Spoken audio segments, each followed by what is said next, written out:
뉴욕타임즈의 금융기자였던 윌리엄 그린은 한 기업의 주주총회에 참석했던 길에 비행기에서 투자거장 3인을 만나 대화를 나눴다. 이를 계기로 그는 25년 동안 40인의 억만장자를 인터뷰했다. 상위 1%의 슈퍼리치들을 인터뷰하며 그가 배운 투자 철학과 성공 공식은 무엇일까? 워런 버핏을 복제한 남자 파브라이. 모니시 파브라이는 대학을 졸업한 후 IT 컨설팅 회사 트랜스테크를 설립했다. 회사는 번창했고 통장에 100만 달러의 자금을 확보했다. 그해 그는 책 한 권을 읽다가 놀라운 사실을 알게 됐다. 워런 버핏이 20살 나이에 투자를 시작해 44년 동안 매년 31%의 수익을 달성했다는 것이었다. 파브라이는 생각에 잠겼다. 버핏의 투자 원칙을 그대로 모방하면 어떻게 될까? 그는 통장에 100만 달러를 10억 달러로 불리겠다는 목표를 세웠다. 파브라이는 인류대학에서 MBA 학위를 이수한 경험도, 금융업계에서 근무한 이력도 없었다. 그저 버핏을 철저히 따라하기로 했다.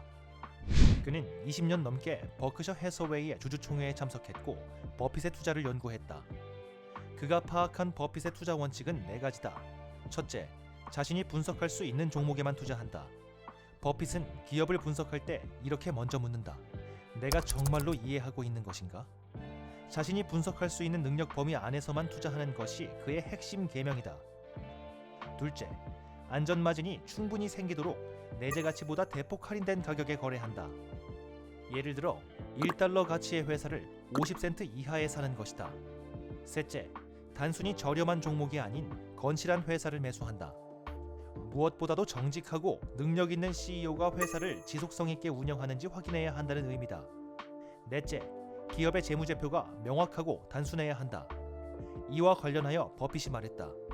재무제표를 이해하지 못하는 이유는 단 하나입니다. 재무제표 작성자가 당신이 재무제표를 이해하지 못하길 바라기 때문입니다. 파브라이는 미국 증권거래소에 등록된 기업 중에서 4가지 원칙에 부합하는 종목을 단 한 건도 찾지 못했다.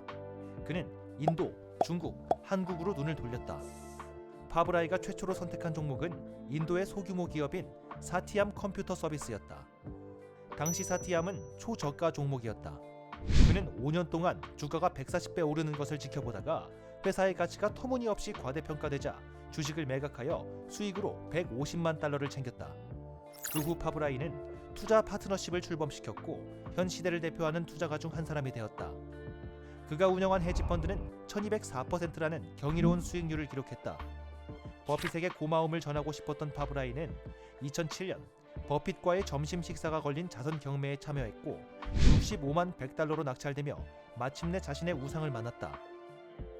그날 버핏은 파브라이에게 잊지 못할 교훈을 안겨주었다. 하나는 투자하는 법이고 다른 하나는 삶을 살아가는 법이었다. 여전히 파브라이는 버핏의 조언대로 행동한다. 그는 이렇게 말한다. 저는 뻔뻔한 흉내쟁이입니다. 제 삶의 모든 것은 복제된 것입니다. 제게는 독창적인 아이디어가 없습니다. 감정을 조심하라. 템플턴. 1939년 독일이 폴란드를 침공했다. 그 후 몇 달에 걸쳐 노르웨이, 네덜란드를 점령하고 프랑스를 침공하자 다우존스 지수가 신저점으로 떨어졌다. 영국 주식시장은 넉 달도 안 돼 40% 폭락했다. 세계가 전쟁의 소용돌이에 휘말렸을 때 투자자는 어떻게 대응해야 할까? 보통은 신중하게 한 발 물러나 있어야 한다고 말한다. 공포가 만연한 상황에서는 현금이나 금, 땅 등 방어적인 투자를 해야 한다는 것이 통념이다. 하지만 템플턴은 일반적인 틀에서 벗어났다. 그는 결국 미국이 참전할 것이며 미국 기업 중 90%가 많은 수요를 가질 것이라고 생각했다. 그래서 현재 가장 약세인 기업이라도 전쟁 중엔 소비가 폭증할 것이며 경제가 활성화되며 회복세를 보일 것이라 생각했다. 템플턴은 월스트리트 저널을 펼쳐서 1달러 이하로 거래되는 기업 104곳을 확인했다. 그는 주식 중개인에게 104개 기업을 매수하라고 지시했다. 주식 중개인은 이미 파산한 곳들은 제외하겠다고 했지만 템플턴은 그대로 진행해달라고 말했다. 오싹할 정도로 대담한 배팅이었다. 하루가 멀다 하고 처참한 소식이 전해졌다.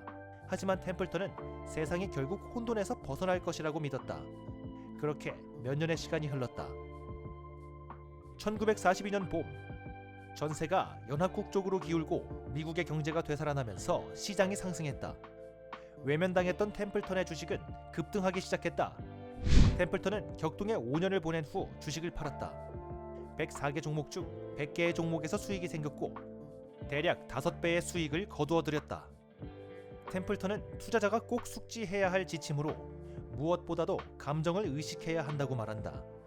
대부분 감정에 치우쳐 일을 그르칩니다. 큰 수익이 생기면 경솔해지기 쉽고 손실이 발생하면 지나치게 비관적이고 조심스러워지지요. 템플턴은 자산관리사로 활동하며 감정에 휘둘리지 않도록 주의를 기울였다. 그것이 그가 성공한 가장 큰 요인이었다. 상위 1% 억만장자들이 목숨 걸고 지키는 투자 습관, 돈의 공식.